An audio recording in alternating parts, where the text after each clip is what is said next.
Dernièrement, j'ai retrouvé un vieux cahier.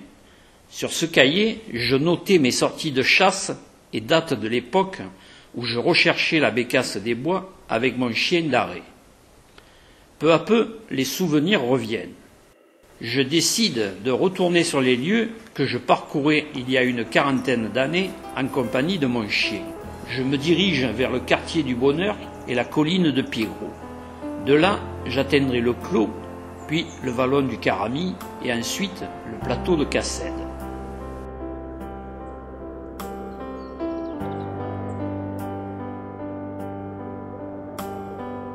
Novembre vient d'arriver avec ses premiers frimas.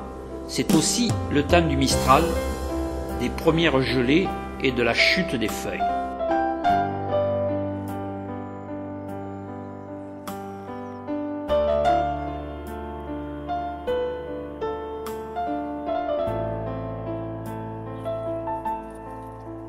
C'est aussi l'arrivée des premières bécasses dans nos collines varoises. Peu à peu, je retrouve les emplacements que je connaissais autrefois et qui étaient des remises. Les remises sont des espaces dans les bois que les bécasses affectionnent. Mais avec le temps, la pousse des arbres ou les coupes de bois, les oiseaux peuvent avoir changé leur habitude. Ici, point de miroir. Le miroir qui n'est autre que la fiente de la bécasse et indique la présence de l'oiseau sur la remise.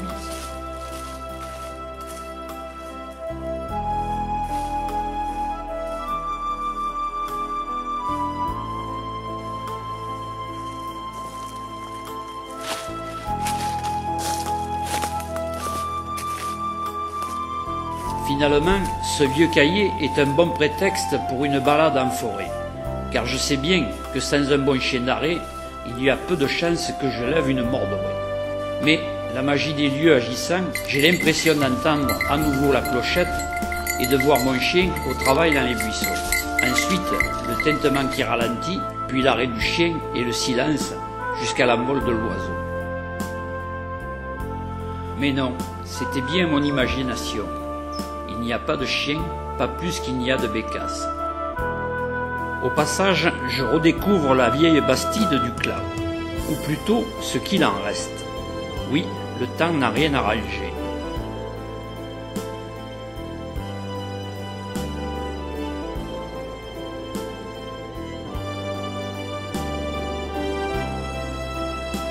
Après la ferme du Clau, je poursuis ma balade vers la rivière Caramy.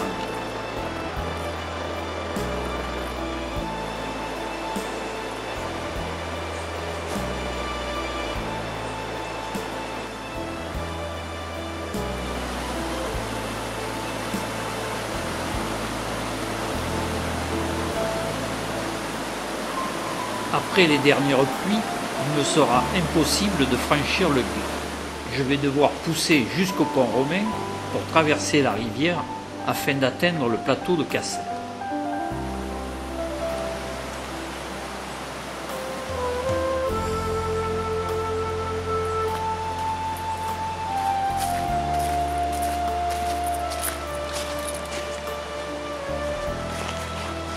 Le Mistral s'est à nouveau levé et chasse les derniers nuages.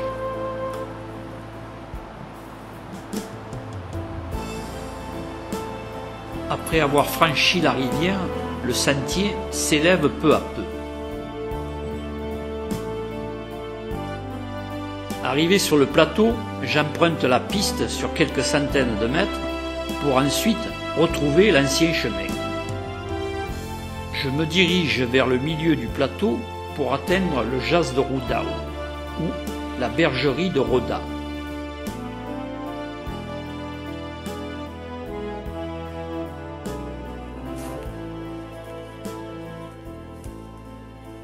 Très vite, j'arrive à la bergerie. Là aussi, le temps a accompli son œuvre.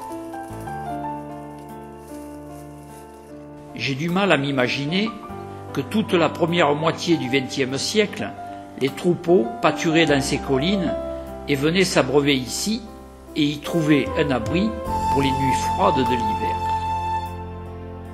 Les hommes travaillaient et vivaient dans ces bois. Les bergers, bien sûr, mais aussi les bûcherons et les charbonniers.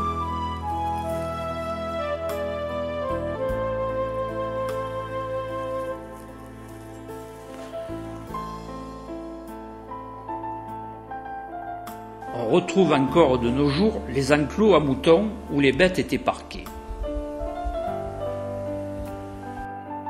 Je me trouve sur ce qui est sans doute le plus grand construit sur le plateau.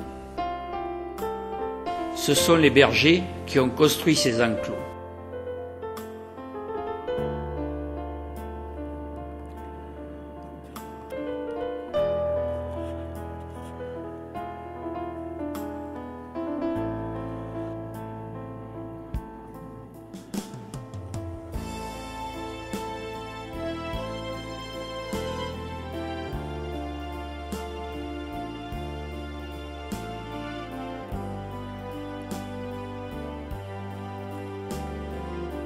Voici les restes d'une borie, une cabane faite de pierre. À ma connaissance, c'est la seule qui existe sur Cassel. Dans ces collines, il y a longtemps que le tintement des clochettes s'est tu. Maintenant, ce n'est plus que le silence, et tout ce travail réalisé par ces hommes est irrémédiablement voué à disparaître. Le soleil se couche. Seule la colline de Saint-Probas bénéficie encore des derniers rayons.